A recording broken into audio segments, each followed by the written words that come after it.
Olá, nono ano, como vai vocês? Tudo bem? Como é que vai a família? Eu espero que todos vocês estejam bem e estejam com saúde. Nós vamos começar agora esse vídeo para corrigir as atividades de língua portuguesa, PET 7, semana 2 do nono ano do ensino fundamental. Então, nós temos aqui agora algumas atividades que falam um pouquinho sobre regência verbal e regência nominal. São atividades que demandam um pouco mais de atenção. Então, vamos lá, se sentem aí com bastante disponibilidade para que nós consigamos entender bem esta matéria do PET, tá bom? Nós vamos começar com um trecho de um texto do poeta Manuel de Barros, Cabeludinho. E é bonitinho o texto que nós podemos inclusive ler por ser pequeno, não vai tomar muito tempo. Cabeludinho. Quando a avó me recebeu nas férias, ela me apresentou aos amigos. Este é o meu neto. Ele foi estudar no Rio e voltou de ateu. Ela disse que eu voltei de ateu. Aquela preposição deslocada me fantasiava de ateu, como quem dissesse no carnaval, aquele menino está fantasiado de palhaço. Minha avó entendia de regências verbais. Ela falava de sério, mas todo mundo riu, porque aquela preposição deslocada podia fazer de uma informação um xiste. E fez. E mais, eu acho que buscar a beleza nas palavras é uma solenidade de amor e pode ser instrumento de rir. De outra feita, no meio da pelada, um menino gritou: "Deselimina esse, cabeludinho!" E eu não deseliminei ninguém. Mas aquele verbo novo trouxe um perfume de poesia à nossa quadra. Aprendi nessas férias a brincar de palavras mais do que trabalhar com elas. Comecei a não gostar de palavra engavetada, aquela que não pode mudar de lugar. Aprendi a gostar mais das palavras pelo que elas entoam do que pelo que elas informam. Por depois, ouvi um vaqueiro a cantar com saudade. Ai, morena, não me escreve, que eu não sei a ler. Aquele a preposto ao verbo ler, ao meu ouvir, ampliava a solidão do vaqueiro. Texto bonito, né? Escrito aí por Manuel de Barros, um grande poeta da nossa literatura brasileira. E aí nós vamos começar a entender na forma gramatical esse texto do Manuel. Letra A pergunta assim: o narrador recorda um fato engraçado de sua infância. A avó dizer aos amigos que ele tinha voltado de ateu do Rio de Janeiro. O que se esperava que a avó dissesse na ocasião? Bom, para essa fala estar de acordo com a gramática, a avó deveria ter dito que ele foi estudar no Rio de Janeiro e voltou ateu. A preposição de não era necessária nessa fala. Letra B. O narrador compara a forma voltar de ateu à expressão fantasiado de palhaço no carnaval. Que sentido diferente ganha a frase da avó com o emprego da preposição? Bom, quando a avó disse voltar de ateu, era como se o neto dela estivesse vestindo uma fantasia de ateu. Próxima pergunta, portanto, a frase minha avó entendia de regências verbais é dita pelo narrador de modo sério ou de modo irônico? O autor, nesse momento, usou de ironia, quando ele fala minha avó entendia de regências verbais. Na verdade, ela não entendia, ela não dominava a norma culta da língua, e ela usava algumas expressões de forma peculiar, diferente, tanto que lá no meio do texto ele disse assim, minha avó falava de sério. Então, as preposições não eram usadas pela avó dele de acordo com a norma culta, não.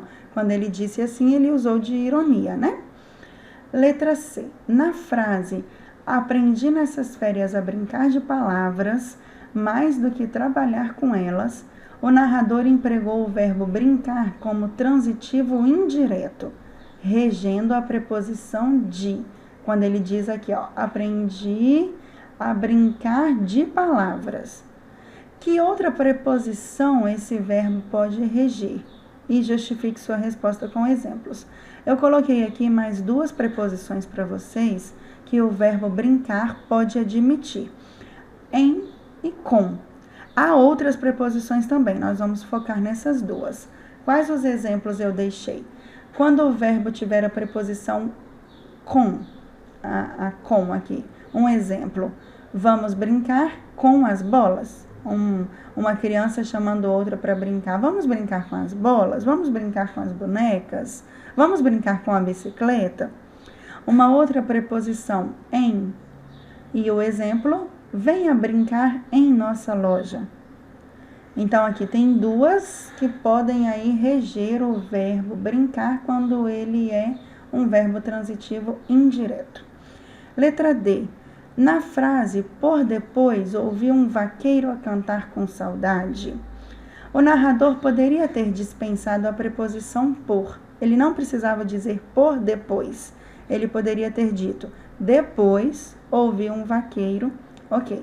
Entretanto, que sentido essa preposição acrescenta ao enunciado do texto? Bom, parece que nesse momento o autor usa a expressão por, porque ele gostaria de falar mais ou menos como a avó falava, como o coleguinha lá no jogo da pelada falou.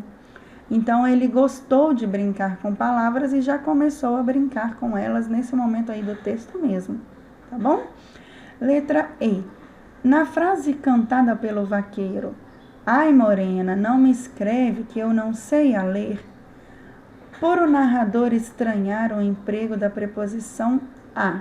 Por quê? O Pet pulou aqui o quê? Ó? Porque o narrador estranha o emprego da preposição a. Porque, na verdade, o verbo sei não pede a preposição a. Então, a frase na norma culta ficaria assim, ai, morena, não me escreve que eu não sei ler. Então, o vaqueiro colocou o a aqui e, por isso, o autor do texto estranhou. Levante hipótese. Porque, na visão do narrador, a preposição a aumenta a solidão do vaqueiro. Ele diz lá na última frase que aquela preposição parecia fazer com que o vaqueiro estivesse ainda mais sozinho, solitário. Por quê? Bom, é só uma hipótese, gente. Não existe resposta, não tem interpretação para essa fala do narrador do texto. Mas uma hipótese que eu pensei é que a preposição a deixava o vaqueiro ainda mais distante da leitura. Ele diz, eu não sei a ler. Estava ainda mais distante de dominar a forma escrita e a forma lida da língua, né? Ele sabia falar. Então, isso poderia aumentar a solidão dele, já que ele não conseguiria ler nem mesmo a carta da morena que ela mandaria. Certo? Essa é uma hipótese de acordo com o que o Pet pede, tá bom? Agora, nós temos algumas explicações de regência verbal. O que é regência verbal? É a relação de dependência entre verbos e termos que se seguem a eles, que estão completando o sentido do verbo. Então, nós primeiro precisamos entender que os verbos têm classificações. O verbo pode ser VTD, que significa um verbo transitivo direto, ou ele pode ter a classificação VTI, um verbo transitivo indireto. Ok, toda vez que o verbo for transitivo direto, ele não necessita de complemento, ele não necessita de preposição. Quando ele for um verbo transitivo indireto, ele vai pedir uma preposição. Então, vamos usar aqui o exemplo chamar. O Pet traz aqui para a gente 3, 4, 5, 6, 7, 8 verbos. Ok, 8 verbos estão aqui. Nós vamos usar o chamar como um exemplo, tá bom? Dá para vocês verem aqui na tela, né? Verbo chamar aqui, ó. Eu não consigo selecionar porque é uma imagem no Pet. Então, quando o verbo chamar for um verbo transitivo indireto, ele significa invocar. E aí, ele exige sim a preposição por. Como? Olha um exemplozinho, ó. O pai chamava desesperadamente pela filha. Aqui a preposição por, ó, pela, ok?